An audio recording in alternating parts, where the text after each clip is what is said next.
Segunda carta a los Corintios, capítulo 12, el verso 9.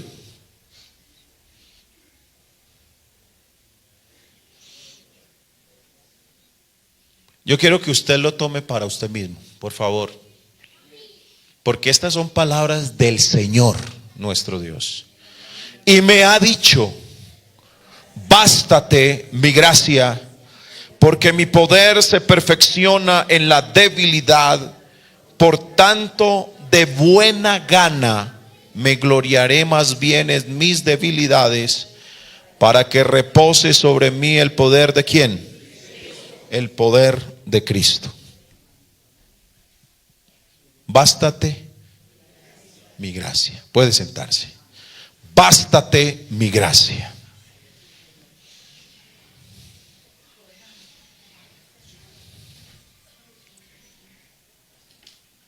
El apóstol Pablo nos deja una de las declaraciones sobre la vida espiritual muy poderosa, porque esto es directamente del Señor. Bástate mi gracia, porque mi poder se perfecciona en la debilidad. Y ante esta palabra, escúcheme bien esto, por favor, en el nombre de Jesús. El apóstol Pablo responde: por tanto. Esa es la respuesta del apóstol Pablo a lo que el Señor le estaba diciendo: bástate mi gracia. Entonces el apóstol Pablo, inspirado por el Espíritu Santo, responde: entonces, o por tanto. Por tanto, es decir, recibo ese bástate mi gracia de parte del Señor, pero entonces Pablo responde: por tanto. ¿Cómo le va a responder el apóstol Pablo a lo que el Señor le está diciendo? Porque es que es una petición que Pablo le hizo al Señor varias veces en oración. Y a esa petición que él hace, entonces viene el Señor y le dice: Pablo, Pablito, mi hijo, bástate mi gracia, porque mi poder se perfecciona en la debilidad. Y ante esa palabra el apóstol responde: por tanto, de buena gana me gloriaré más bien en mis debilidades, para que repose sobre mí el poder de ¿quién? El poder de Cristo. En este pasaje descubrimos una gran verdad, y es la gracia y el poder de Dios que se conjugan en la vida del creyente. Es como si el Señor nos dijera esto: tengo dos cosas para ti. Y esas dos cosas que tengo para ti son suficientes: mi gracia y mi poder. Y yo creo y estoy seguro que en este día esta también puede ser la respuesta de Dios para muchos hoy. Me gloriaré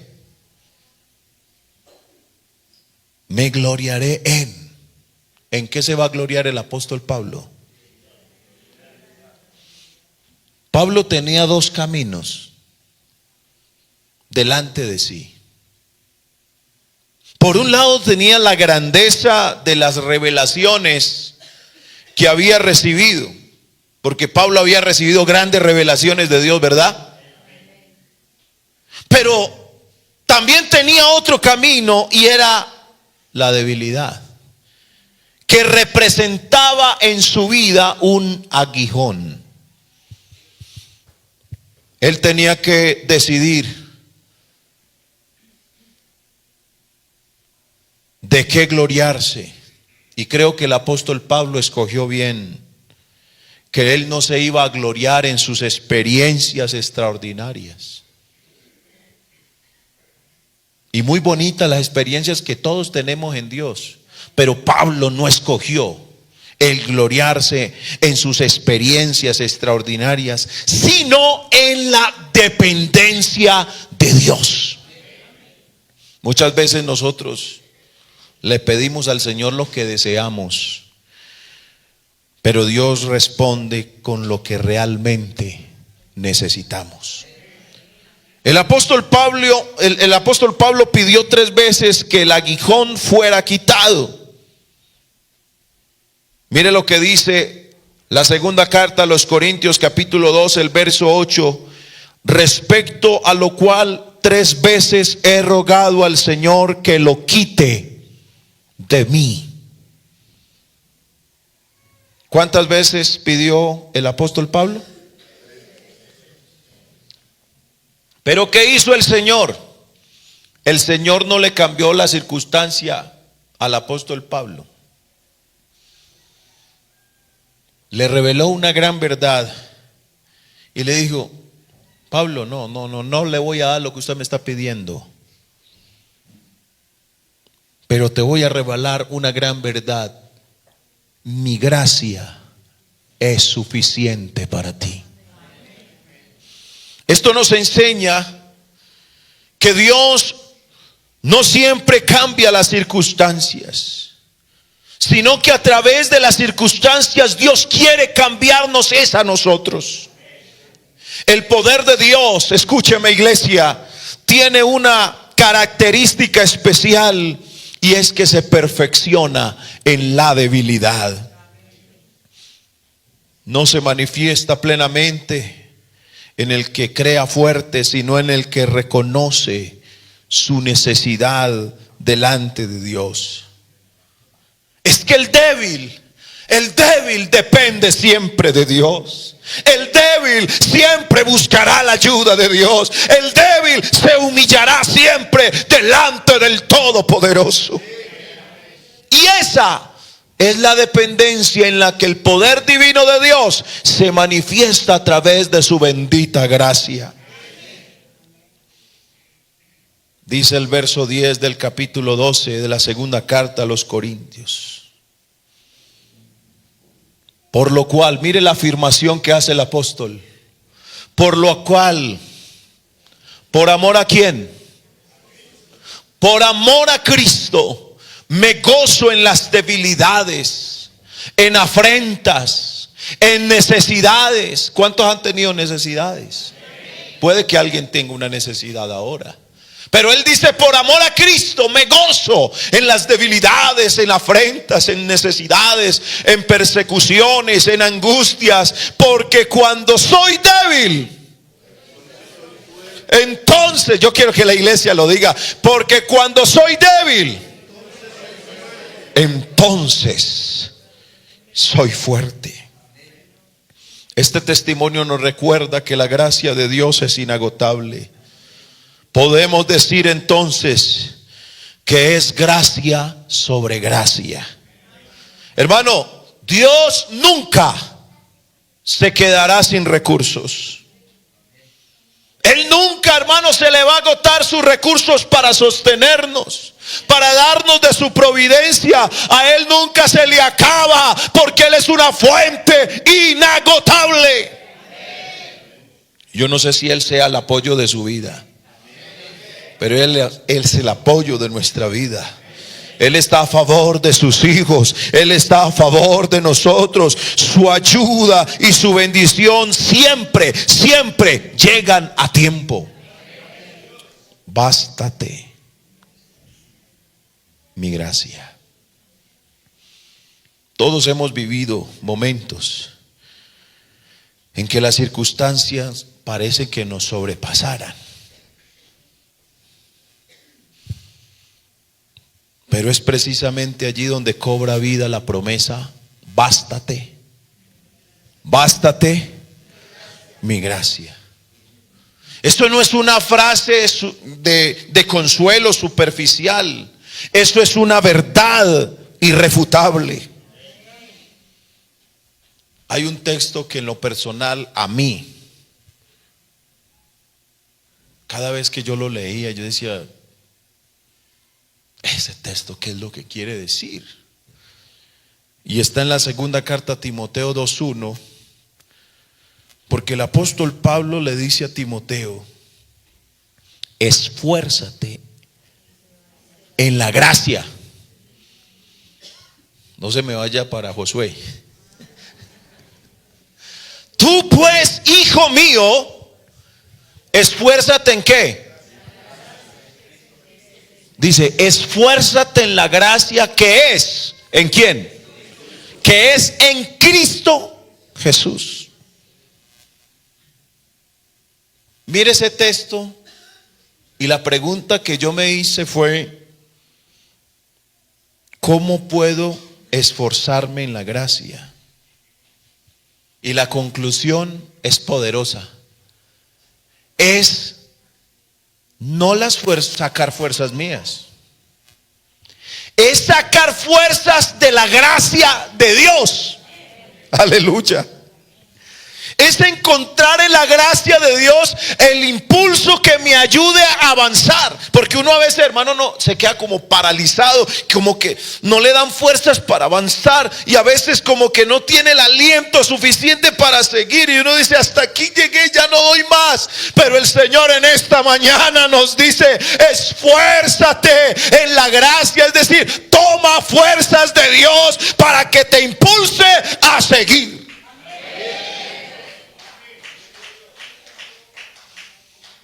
Pero el apóstol Pablo habla de un aguijón de la carne. 12:7 de la segunda carta a los Corintios. Y dice: y para que la grandeza de las revelaciones no me exaltase desmedidamente, me fue dado ¿qué? ¿Será que solo Pablo tenía ese aguijón? Ese aguijón lo tenemos todos. Me fue dado un aguijón, ¿en dónde? ¿En dónde le fue dado el aguijón? En la carne. Pero mire esto: un mensajero de Satanás que me abofetee, para que no me enaltezca sobremanera. Así que la palabra aguijón sugiere algo punzante. Es una espina, es una estaca clavada. Y bueno, algunos han intentado como identificar qué es exactamente ese aguijón. Algunos dicen que era una enfermedad física que tenía el apóstol Pablo y que quizás la tenía en los ojos, por lo que dice Gálatas 4:15 y Gálatas 6:11. Otros dicen que el aguijón del apóstol Pablo eran las persecuciones constantes que habían por el imperio en ese tiempo. Otros dicen que ese aguijón de Pablo eran los opositores al evangelio y los ataques espirituales. Sin embargo, aquí el punto central no es identificar cuál es el aguijón de Pablo, sino comprender cuál era el propósito de ese aguijón. Pero hay algo que quiero resaltar, y es que el aguijón en Pablo no anuló la autoridad espiritual de Pablo, ni tampoco definió su ministerio. Lo importante no es el aguijón, sino cómo reaccionamos ante el aguijón. El problema no es que enfrentemos sacudidas en la vida. El problema es cómo respondemos cuando nos llegan. Hermano, Dios puede usar incluso aquello que nos hiere para formar nuestro carácter. Y aunque el apóstol Pablo describe el aguijón como un mensajero de Satanás, sabemos que el enemigo está vencido. En la cruz Cristo venció todas las potestades del mal. Y lo que pareció allá en la cruz del Calvario, la mayor derrota de Cristo, fue en realidad la victoria definitiva sobre el mal. Lo que el enemigo intenta usar para destruir, Dios puede usar para cumplir sus santos propósitos. Así que el aguijón revela nuestra debilidad, pero la gracia revela el poder de Dios. Esto nos recuerda que el sufrimiento no significa que Dios nos ha abandonado. Muchas veces es el escenario donde la gracia de Dios se manifiesta con mayor claridad. Y en este proceso también se desarrolla el carácter cristiano. El fruto del Espíritu se forma de manera integral, pero ese fruto se va madurando progresivamente. Virtudes como la mansedumbre, la templanza. A ver, voy a poner ese ejemplo para que me pueda usted entender. Es decir, el poder de Dios nos impulsa, su gracia nos impulsa, pero el Señor también utiliza la mansedumbre, y esa mansedumbre viene a ser como el freno. Es decir, que uno se impulsa, pero usted no puede ir a toda velocidad. No, usted necesita frenar. Y para eso entonces el Señor utiliza la mansedumbre y la templanza como el dominio que nosotros necesitamos para que con esos impulsos usted no cometa errores, ni yo cometa errores. Porque uno se deja llevar, hermano, y no, es que yo tengo que hablar y yo tengo que decir. Eso es un impulso de la carne. Pero usted tiene que dejar actuar la templanza y la mansedumbre. Eso es lo que lo calma a uno. Pero hay que dejar que el Espíritu de Dios nos domine la naturaleza humana. El apóstol Pablo enseña que las obras de la carne son manifiestas. Manifiestas son las obras. Gálatas 5:19. ¿Y esas obras de la carne qué son? Adulterio, fornicación, inmundicia, lascivia, idolatría, hechicerías, enemistades, pleitos, celos, iras, contiendas, disensiones, herejías, envidias, homicidios, borracheras, orgías y cosas semejantes a estas, acerca de las cuales os amonesto, como ya os le he dicho antes, que los que practican tales cosas no heredarán el reino. Ahora vamos a tomar esto. Desde el verso 19, miremos cuáles son los pecados contra el cuerpo. Los pecados contra el cuerpo están ahí descritos. Esto de adulterio, de fornicación, de inmundicia y lascivia son pecados contra el cuerpo. Así que una persona que no está unida en el santo vínculo del matrimonio, su relación es un pecado de inmoralidad sexual delante de Dios. Esos son pecados contra el cuerpo. Pero también hay pecados espirituales. Y los pecados espirituales son la idolatría y la hechicería. Esos son pecados espirituales. Los pecados contra la doctrina son las herejías. Y los pecados contra el prójimo son, oiga, y mire la lista. Enemistades son los pecados contra ¿quién? Contra el prójimo. Y esos pecados contra el prójimo están en el verso 21. Enemistades, pleitos, celos, iras, contiendas, envidias y actitudes que destruyen la relación con los demás. Esos son los pecados contra el prójimo. Así que cuando usted mira esto, usted mira el adulterio, la fornicación, y usted dice, uy, no, qué pecados tan terribles. Pero permítame decirle que estos pecados contra el prójimo son los que más cometemos. Y por eso no tenemos entrada No, hermano, pero es que es un simple celo. Es una envidia de la buena. ¿Quién le dijo a usted que la envidia es buena?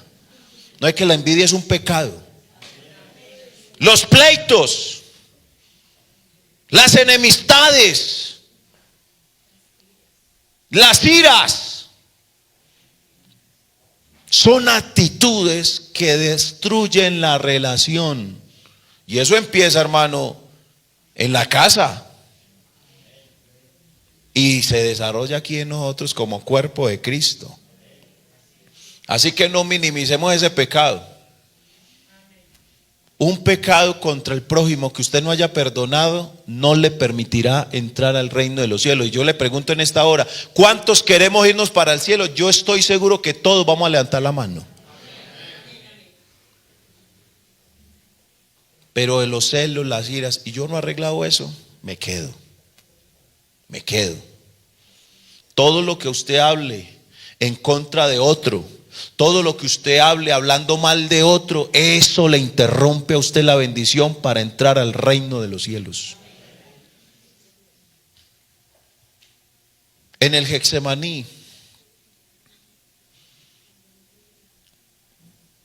fue el momento más crítico de nuestro Señor Jesucristo. Los judíos esperaban un Mesías muy poderoso que manifestara dominio político y militar, mientras que los griegos buscaban sabiduría y grandeza filosófica. Sin embargo, el plan de Dios se manifestó en un Mesías crucificado.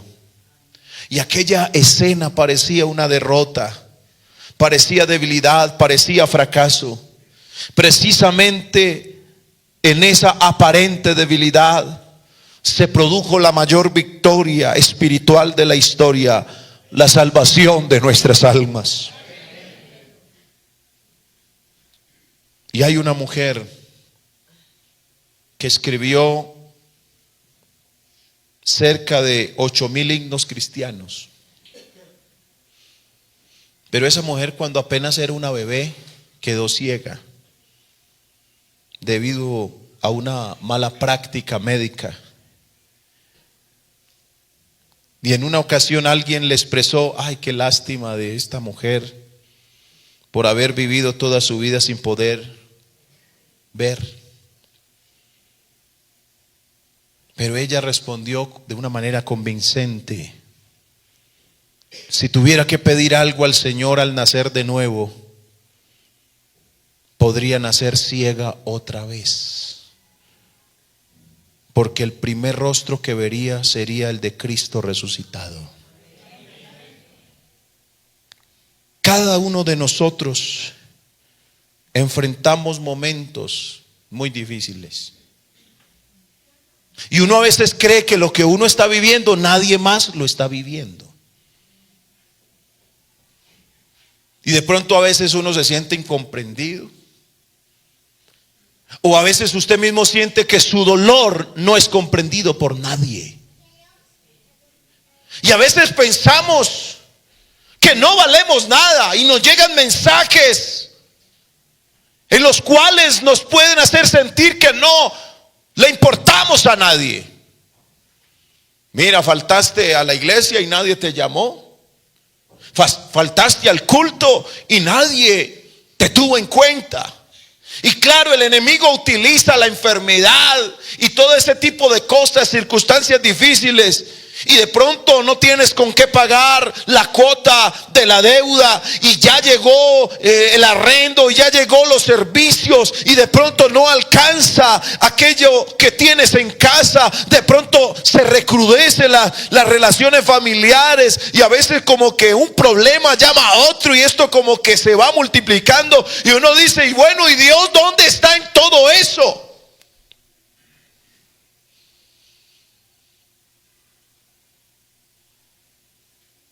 Alguien me decía ayer: pastor, ¿qué pasa? Yo tengo un ganadito, hermano, y todo iba bien. Compraba hasta ganado que no era, que lo vendían por enfermo.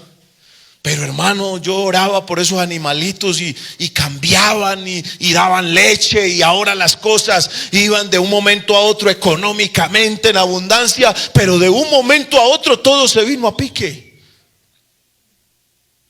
Y alguien que estaba trabajando con ese hermano le dijo: oiga, a usted le están haciendo algo, mire, 2 y 3 terneros muertos cada día. Y alguien se le acercó y le dijo: si quiere le cortamos un pedacito de piel a esta vaquita, y yo sé, esto se lo llevo a no sé quién, y él allá nos va a decir qué le están haciendo a usted para que se le mueran todos estos animales. Y le digo: ¿sabe qué? Yo no voy a hacer eso. ¿Sabe qué voy a hacer? Y en medio de esa manga, en medio de todo eso, se arrodilló: Señor, yo solo lo tengo. Yo solo lo tengo. Yo solo te tengo a ti. Y uno a veces como que todo se cierra y como que parece que no hay ayuda, y como que ahora qué hago, ni el pastor ni los hermanos, y ahora quién me va a poder ayudar en esto que me está pasando. Pero en esta hora, con la autoridad del Espíritu Santo, el Señor te dice: bástate mi gracia, porque mi poder se perfecciona en la debilidad.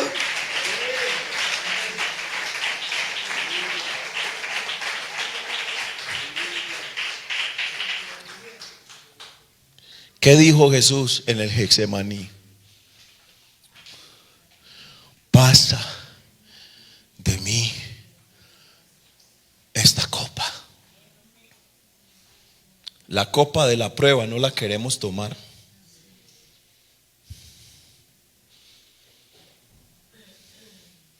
Y eso que Jesús vivió en el Getsemaní son experiencias donde la presión aumenta, donde las fuerzas parecen agotarse, y donde la respuesta de Dios no siempre es quitar la copa que estamos bebiendo. Porque a veces estamos pidiéndole: Señor, elimine esta carga que yo ya no puedo más con ella. Porque es más fácil decir: Señor, ¿sabe qué? Lléveme mejor a mí, máteme si quiere. Yo no quiero tener más problemas, Señor. ¿Sabe qué? Quíteme la vida, Señor. Eliminemos este problema de una vez. Señor, mire esta herida. Señor, cámbieme esta circunstancia. Pero en lugar de remover la prueba, en lugar de eliminar la carga, en lugar de quitar la copa que estamos bebiendo, Dios nos concede algo más grande. Y es que su gracia, iglesia, su gracia es suficiente para sostenernos. Bástate mi gracia. Bástate mi gracia. Bástate mi gracia.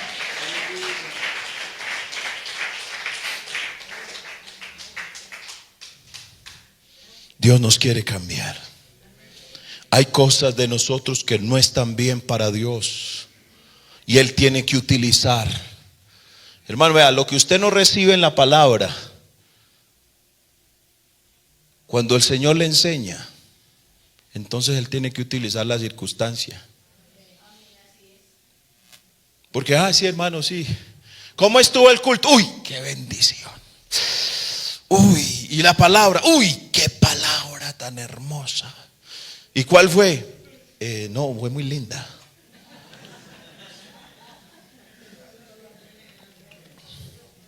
Somos oidores olvidadizos.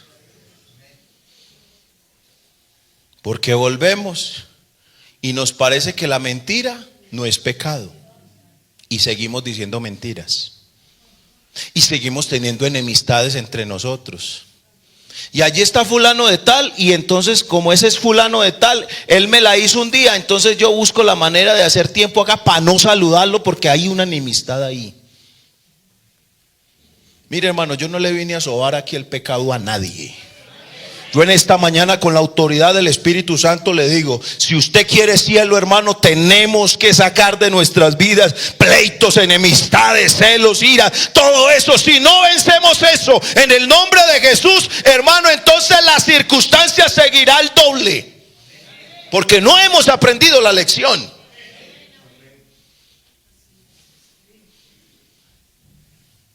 Porque uno a veces cree que perdonar es perder. No, hermano, yo cómo voy a reconocerle al otro, hermano, si vea lo que me hizo, hermano. Pero más grande de lo que nos hayan hecho y de lo que estemos viviendo, es más grande el amor de nuestro Dios. ¿Usted cree que era el mejor amigo de Dios?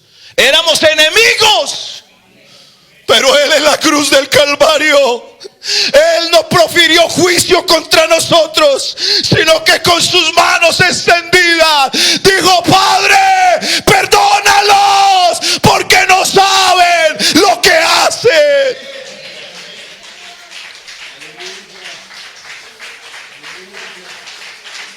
Estás viviendo un momento difícil en tu vida. Estás viviendo una circunstancia adversa en tu vida. Tienes problemas y no sabes cómo solucionarlo. Tienes una pesada carga y no sabes qué hacer. Yo te invito